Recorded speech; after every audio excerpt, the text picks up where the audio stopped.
Shalom teman-teman, nama saya Rifan Ufrid Benu. Selamat datang di Summer Class Division.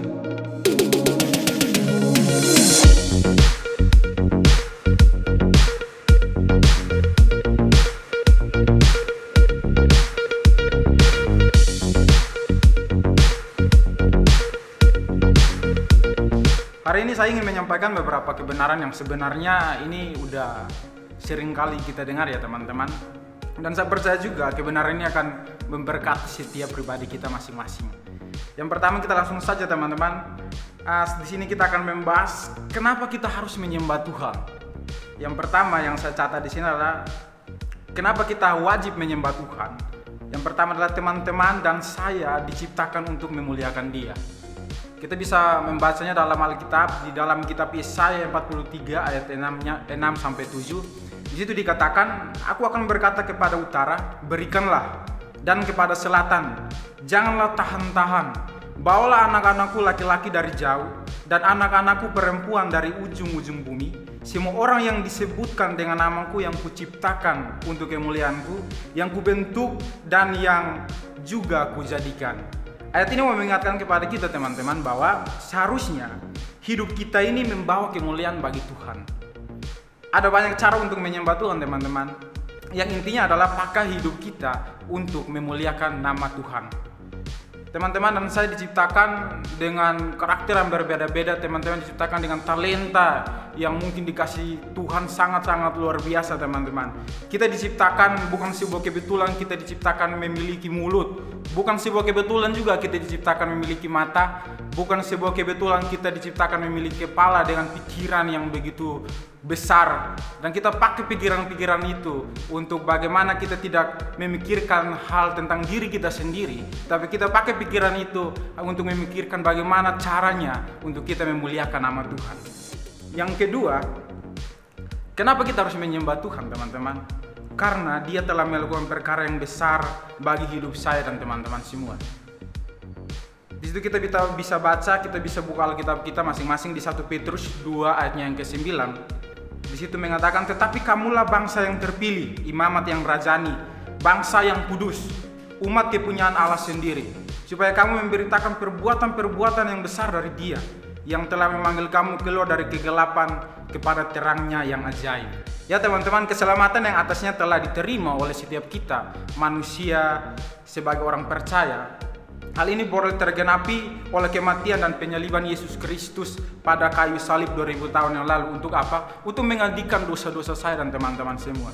Nah itu ada beberapa poin teman-teman. Dan di sini saya juga catat bagaimana cara kita meresponi apa yang Tuhan sudah lakukan bagi teman-teman dan saya.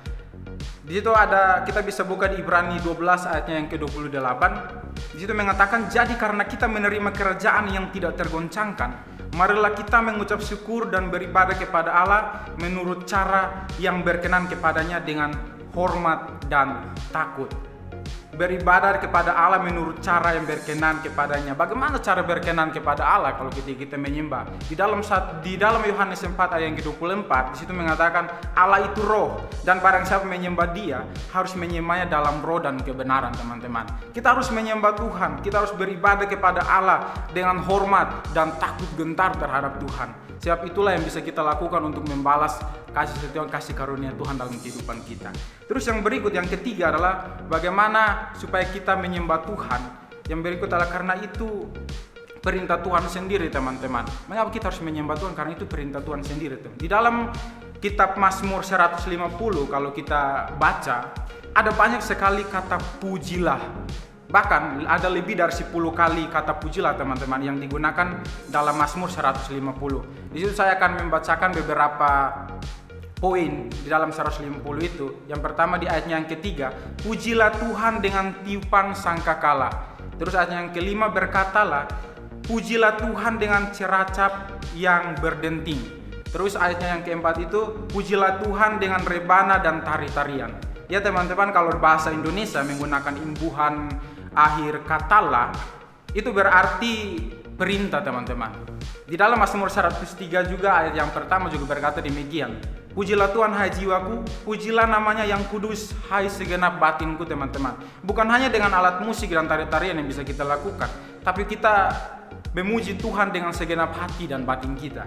Terus yang berikut, yang keempat, yang saya catat di sini, kenapa kita harus menyembah Tuhan? Karena di surga nanti akan ada puji-pujian untuk selama-lamanya. Ayat ini di dalam Wahyu 15 ayat yang ke-13. Di situ berkata demikian, teman-teman.